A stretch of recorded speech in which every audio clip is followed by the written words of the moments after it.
শুকু গৌড় হত্যা মামলায় অভিযুক্ত একজনকে জেল হাজতে পাঠালো আদালত।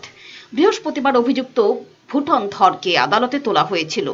এদিকে আক্রান্ত পরিবারটি হয়ে আইনি লড়াই করছেন আইনজীবী ভাস্কর দেববর্মা। তিনি এদিন সংবাদ মাধ্যমের সামনে অভিযোগ করেছেন পুলিশ অভিযুক্তদের হয়ে কাজ করছে। ভাস্কর দেববর্মা ক্যামেরার সামনে বলেন, অভিযুক্তদের বাঁচাতে চেষ্টা করছে রাজ্য পুলিশ। তিনি জানিয়েছেন, শুকু গৌড়ের মৃত্যুর পর পুলিশ ৩০২ ধারায় খুন এবং ৩০৭ ধারায় খুনের চেষ্টার অভিযোগ দায়ের করেনি। তিনি এদিনেও অভিযোগ করেছেন, যখন শুকু গৌড়ের মাথায় তুবড়ি জ্বালিয়ে পোড়ানো হয়েছিল তখন পুলিশ এমন সব ধারায় মামলা নিয়েছে যাতে অভিযুক্তরা জামিন পেয়ে যায়। আইনজীবী ভাস্কর দেববর্মা এদিন অভিযোগ করেছেন, ফোন করে শুকু গৌড়ের পরিবারের ওপর চাপ সৃষ্টি করা হচ্ছে, তারা যেন মামলা তুলে নেন। ওর মাথায় বাজি পুড়িয়েছে। মর্মান্তিক ঘটনা, আমাদের ত্রিপুরাতে মর্মান্তিক ঘটনা। মানে এত বর্বর আচরণ করেছে ওরা, মানে এটা কল্পনা করা যায় না আমাদের ত্রিপুরাবাসীর কাছে। মানে এটা একটা নতুন ধরনের ঘটনা এবং বর্বরের চূড়ান্ত সীমানায় চলে গেছে তারা।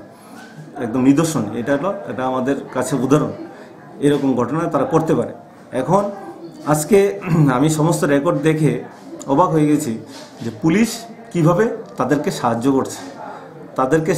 আর পার পাবে না পুলিশকে আমরা আপনাদের মাধ্যমে বলে দিচ্ছি, পুলিশ পার পাবে না এই মামলায় যতক্ষণ পর্যন্ত আসামিরা শাস্তি না পায় আমরা বসে থাকবো না।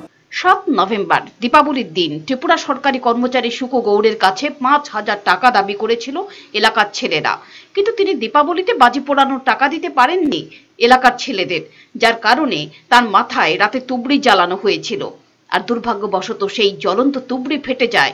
এলাকার কিছু বখাটে যুবকের বিভৎস আনন্দের বলি হলেন শুকু গৌড়। আহত হয়েছিলেন শুকু, জিবি হাসপাতালে ভর্তি ছিলেন তিনি। 18 জানুয়ারি শুকু গৌড় মারা যান জিবি হাসপাতালে। Pure Report, চ্যানেল দিন রাত।